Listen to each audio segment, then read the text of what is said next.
дос алда. Мына Жамбат пен Жазира деп жатыр ғой. Жамбат пен Жазира дегенде мен ауылдағы бір көршілерім есіме түсіп кетеді. Тет Нина мен дядь Коля деген көршілеріміз болатын. Жоқ, сол кісілер бір өмір бақи бір-бірін еркелетіп жүретін да. Нинка, Колька деп кам. Нинка, Колька деп екеуіне. Біз ойлайтынбыз, кімді көрсек те біз екеуінің атын бірге қосып айтатынбыз.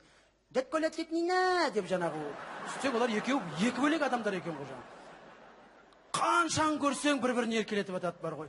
Тіпті мас болып кіріп кетсе да дядь Коля Нинка деп көрген. Ар жақтан тет Нина жүгіріп жатады. Ой, Колька, что с тобой деп жаңағы. Біздікілерде ондай жоқ қой дейміз.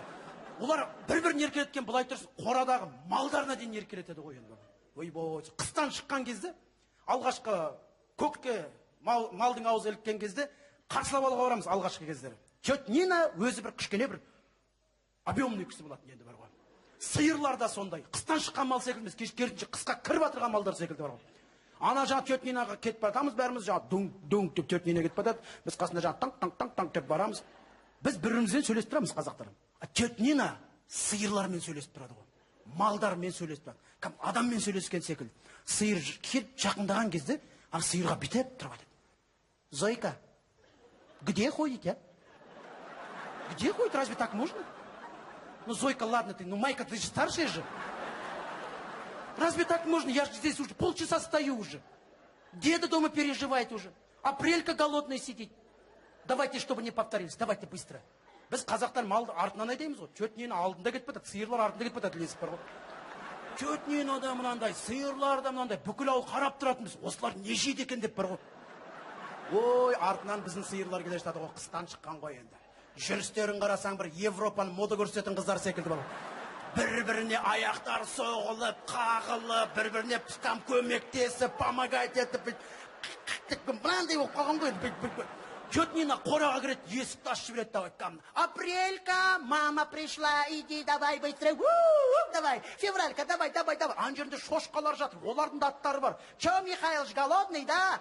Сейчас деда придет, накормит вас, деп кам. Үйіне кірсең, ой, балапан, торай, қошақан, ботақан, әйтеуір толып атады. Үйіне кіргенде бірдеңе басып кетем бе деп қорқып бүйтіп көресің. Борщтар дәмді болады енді бар. Кіріп қалсаң айтады, кушать будешь дейді. Енді сол үшін келіпсің ғой енді жаңағы. Садись дейді. Мебель, ыдыс-аяқ бәрін еркелетеді оған. Стульчик бери, садись, на тебе ложечка. Сейчас я тарелочку принесу тебе. 100 граммчик будешь? Тебе рано еще, ха-ха-ха. Сейчас деда придет вечером накатим. Мен оны айтып отқан жоқ, қарап тұрсам солар бір-бірін еркелеп. Үйдегі мал болсын, адам болсын, ыдыс болсын, мебель болсын. Мен де еркелетіп отыр. Тоқонай деп жаңа. Содан кейін ойладым. Біз қазақ әр қашан жақсы жағын байқамаймыз. Әр нәрсенің жаман жағын байқайды екенбіз. Біз үйде бірдеңе іздеп жүрсек, біз бүйтеміз жаңа.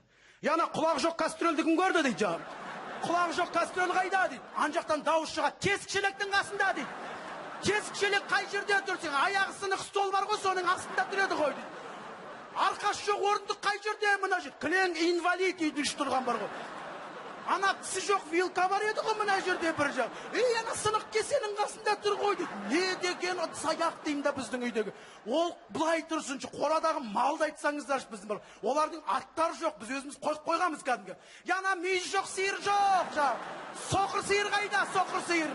Соқыр сиыр мына жағын өмір көрмейді. Мына жақпен жүреді вечный бір жаққа қарайды. Оның көзін өзіміз шығарып жібергенбіз ғой айырмені. Ойбай-ой, артынан қой келе жатады. Қойлардың аттарын айтсаңдар, ақсақ қой, тоқсақ қой жаңағы. Қотыр ешкі кілең жаңағы. Жүні жоқ тауық бізде кілең бар ғой. Қорада инвалид. Ана қой өзі әзер ақсақтап кетсе, біз оны тебеміз келіп. Жүре деп, анау тапраң етіп жүре алмай. Өзіміздің ішіп отырған асымыз, етіміз, біз солай қараймыз деп. Тет Нина қораны бүйтіп ашық қалғанда бүкіл мал жүгіріп атады, тамақ береді дейді. Біздің қазақта қораны ашық қалсан бүкіл мал тығылып атады кәдім бар ғой. Өйткені жаңа біз қарап жүреміз, ананы тебесін, мынаған бірдеңені тығып аласың, ананы чаңан, ананы мын жаққа. Сиырлардың артынан өтіп жатсаң кәдім сиырлар аяқтар дір-дір етіп тұрады кәдім бар ғой. Қойлардың өздері кәдім блокқа дайындалып тұрады бүйтіп жаңағы енді. Не істеп қойғанбыз енді. Мал былай тұрсын. Біз адамның бір толық атын айтпаймыз ғой. Біреуді көшеде іздеп жүрсек бүйтеміз жаңа. Берікті көрдім, қай берікті сәлі? Қазанбас берік бар еді ғой деп жаңа. Қай ол десең жаңа. Аяна қалқан бұлақ еріктің інісі деп жаңа. ана шаңқылдақ сәуленің күйеуі ма деп жа. Я, ана шланг саматтың көршісі ғой деп жа. Мола жақта тұрса мола берік. Заправка жақта заправка серік кілең. Аттар қандай оригинальный. Бір халатпен жүретін келіндер болса бір халат қалима. Таң қаламды. Бүкіл әрқайсы бір жаман жағын байқайды екенбіз. Мен түсінгенім, адам өзінің пейіліне байланысты береді. Жақсы нәрсе ойласақ, жақсы нәрсе береді өмірде. Жақсы нәрсе береді. Біз бетеміз.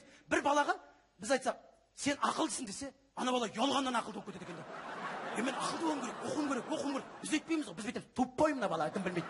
Тупой ма, кім білмейді. Не біледі айтшы, кетші ана жаққа, кім деп. Ана бала өмір бойы жүреді. Мен тупоймын, кім білмеймін.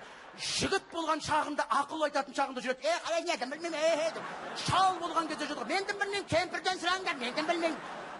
Өйткені ол фундаментінен солай кетті да өзімізде. Біз өмірде де жақсы мал, жаңағы ыдыс аяқ былай тұрсыншы. Біз қонаққа шақырады біреу. Дастархан сыйлап барасында 14-ші қабаттан үй алады, кет баратып айтып кетеміз. Лифт істемей қалса, мынаған мініп түсу қиын қоқырсын. Соны айтып кетеміз. Дастарханын айтып кетеміз. Наны қатты анасы бір түрлі. Өмірде сондай. Жақсы нәрсе байқап жүрсек, жақсы нәрселер болады ағайын. Мен бір байқаған, бір-бірімізді ұлы деп мойындайтын уақыт болған секілді.